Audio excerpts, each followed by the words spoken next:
بسم الله الرحمن الرحیم. با عرض سلام و خسته نباشید به شما دوستای عزیز. با یک درس دیگه از درس‌های گرامر زبان انگلیسی شما خوش آمدید میگه. درس امروز ما و شما در رابطه به زمان گذشته کامل جاری یا ماضی بعید استمراری می باشد که به زبان انگلیسی past perfect continuous tense آن را گویند.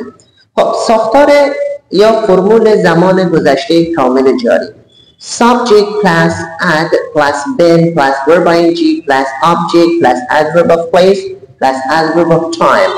خب subject یعنی فاعل، had خود had، been خود been، verb ing یعنی فعل و ing، object یعنی مفعول، adverb of place قید مکان، adverb of time یعنی قید زمان. اگر کسی از شما پرسیدن که زمان گذشته کامل جاری فرمول یا ساختار آن چیست، شما همین فرمولی که جلو می‌بینید رو براش بیان کنید.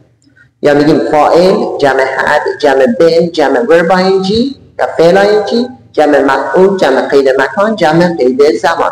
example مثال: I had been buying a book. من در حال خریدن یک کتاب بودم یا بودم.